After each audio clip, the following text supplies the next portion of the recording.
une minute pour vous présenter le petit compteur référence MM102L mode. Donc c'est un compteur de la marque Polier.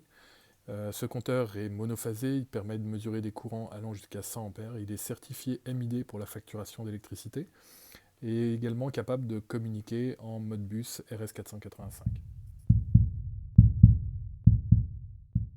Voici le compteur, donc vous avez l'affichage LCD. En bas à gauche, vous avez une petite LED qui va clignoter proportionnellement à la consommation. Plus il y a de consommation, plus elle va clignoter vite. Moins il y a de consommation, plus lentement elle va clignoter. Vous avez également ici un petit bouton tactile qui permettra de se balader dans le menu et dans les différents sous-menus de paramétrage. Vous voyez que sur la face avant, il est indiqué CE suivi du M qui certifie la certification MID du compteur. Si on regarde sur le côté, alors vous avez la marque qui est inscrite, vous avez à nouveau la certification MID, vous avez la référence du compteur, donc on voit que c'est bien un compteur qui va jusqu'à 100 ampères. Au niveau du branchement, si je retire les deux caches bornes, qui sont d'ailleurs plombables, on remarque les différentes bornes de branchement. Alors au niveau de la phase, vous rentrez par la borne 1 et vous sortez par la borne 3. Il faudra également ramener un neutre sur une des deux bornes. Vous n'utilisez qu'une seule des deux bornes. Et vous avez ensuite trois autres bornes qui sont les bornes 23, 24 et 25 qui sont pour la communication Modbus. Dans la plupart des cas, on ne va pas utiliser la communication Modbus. Regardons rapidement la documentation technique du MM102L mode. Donc vous avez ici la référence. Ensuite vous avez ici les caractéristiques principales du compteur. Donc surtout l'intensité max 100 ampères. Ici vous avez les principales fonctions. Donc je rappelle les bornes qui sont plombables. Vous avez un écran LCD. Vous avez une LED ici qui indique la consommation.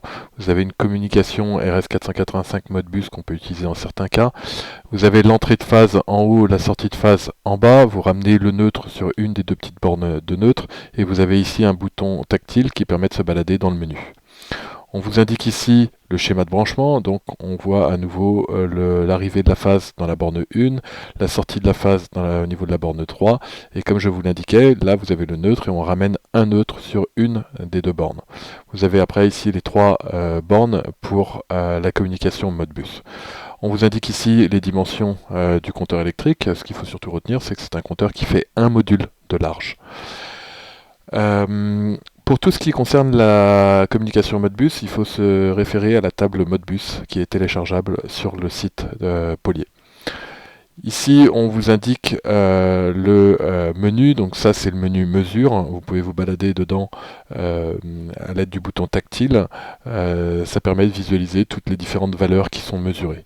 Si jamais vous restez appuyé sur le bouton tactile pendant plus de 3 secondes, à ce moment-là vous arrivez dans le menu information. Le menu information va vous donner les différents paramétrages et principalement le paramétrage de la communication Modbus. Lorsque vous êtes sur Setup, si vous restez appuyé plus de 3 secondes sur le bouton, à ce moment-là, vous allez rentrer dans le menu Paramétrage. Pour cela, il faudra d'abord faire le code d'accès, qui est le 0000, et ensuite, vous pourrez modifier les paramètres affichés ici dans ce tableau, et principalement donc les paramètres de communication Modbus. Lorsque dans le menu, vous êtes sur Quitter, vous appuyez plus de 3 secondes sur le bouton, ce qui vous permet de retourner au premier menu, qui est le menu Mesure. On précise également donc que ce compteur est certifié MID pour la facturation d'électricité. Le compteur est maintenant raccordé, uniquement phase neutre pour que l'écran s'affiche. On voit que dans le premier menu, on a par exemple les kilowattheures produits, consommés, les kilovars. Vous avez également les valeurs que vous pouvez remettre à zéro. Vous avez la tension, vous avez l'intensité, vous avez la puissance réactive, la puissance apparente, vous avez le facteur de puissance, vous avez la fréquence, et ensuite vous avez les différentes puissances actives et réactives consommées, max et produites. Pour rentrer dans le menu information, il suffit de rester appuyé plus de 3 secondes sur le bouton. Dans ce menu information, vous allez principalement avoir les informations sur la communication Modbus. Par exemple ici l'adresse Modbus, ici le nombre de baudes, savoir s'il est en even, en odd, en on ou en odd, et le nombre de stop bits. Vous avez également la vitesse de défilement et d'autres informations de ce type. Si jamais vous voulez modifier ces paramètres, il faut à ce moment-là aller sur Setup et rester appuyé sur le bouton. Vous devez alors taper le code. Le code par défaut, c'est 0000.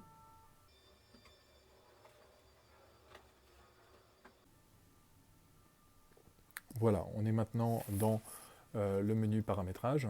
Donc au niveau de du menu paramétrage, vous pouvez modifier les différents paramètres, par exemple le nombre de baudes, la parité, l'adresse, etc.